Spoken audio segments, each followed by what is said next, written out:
Hello there. In this video, I'm going to introduce to you the role of the first opposition speaker in a debate in the WSDC or World Schools Debating Championship style format.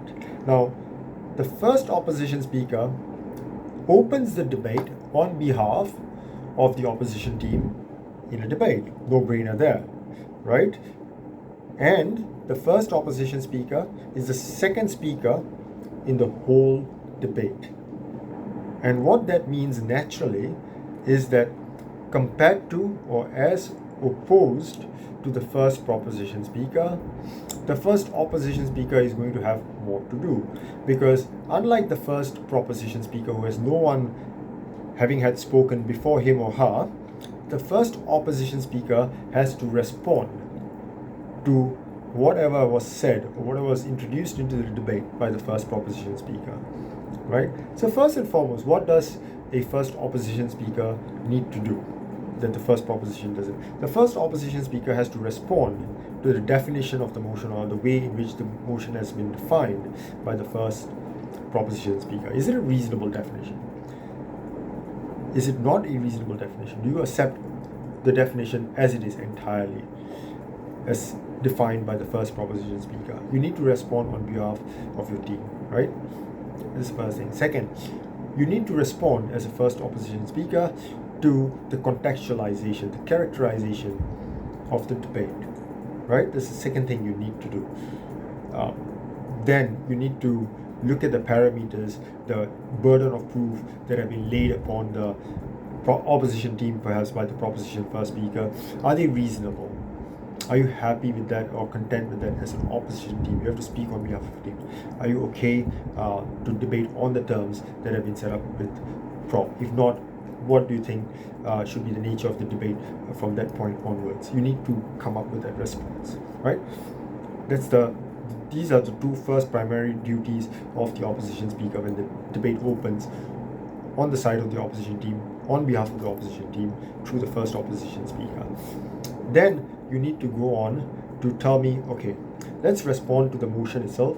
Why would an opposition team in this debate want to oppose that? Why does your team want to oppose this motion? What is your stance? How do you see the problem within the motion? What do you think are the harms of the motion standing? And why do you think it's important to note those harms, and why those harms take priority over the benefits promised by the proposition team, for which those harms outweigh those benefits, and why that motion should therefore not stand by the end of the debate?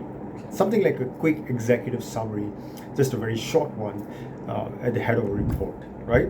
A formal report. So very quickly, give me the stance of the opposition team. Why do you not want to support the motion? Why do you want to reject the motion? Why do you need to oppose it, right? And why should the adjudicator favor with your side in making the decision on whether the motion stands or falls? Okay, give me that. Then give me some rebuttals. Okay, the way the case that has been set up by the proposition speaker.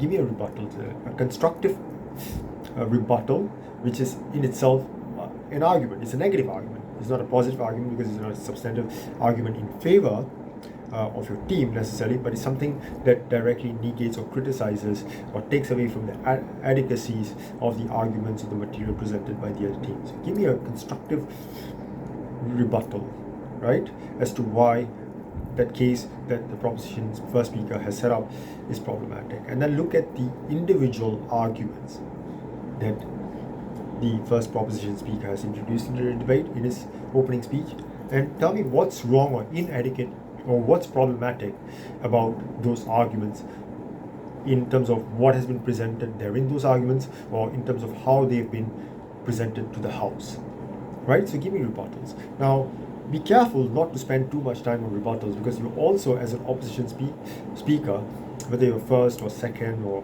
third, you have to forward your own team's material in favor of opposition to justify an opposition to the motion independently of the constructive material coming from the other side, right? The constructive positive material, rather specifically, that comes from the other side, the proposition team. So be careful how much time you allocate to your rebuttals. You don't have to rebut every single word that comes from the other speaker, otherwise you'll have no time for any new constructive substantive arguments in favor of an opposition stance at all by the end of your speech, right? So generally you limit your time for rebuttals. Be sharp, be succinct, right? Be concise, but be precise, right? Tell the adjudicator what exactly is problematic with an argument where from the other side, and you attack that, right? And be done with that. So give me rebuttals. Then, okay, give me a counter case, an alternative case, as and where necessary for the opposition team, right? What's the opposition team's case today? And what are the arguments to support? So that's where you go into your what we call case division. These are my arguments, my team's arguments, in favor of this counter case or counter model or counter policy or whatnot, right? Okay, so come up with your arguments, a list of arguments, as you would see in a contents page of a textbook. What are the arguments that the opposition team are going to bring up, right? Team members are going to bring up in this debate. So as first speaker, I'll talk about argument A, yada yada yada. Argument B, yada yada yada. My second speaker will talk about argument C, yada yada yada. Right?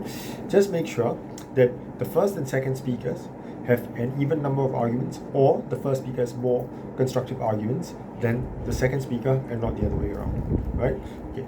Then, after you're done with your case division, go into your positive argument number 1. Conclude that argument. Go into your second argument, conclude that argument, summarize your speech, have a closing statement, right? And sit down, right? That's it.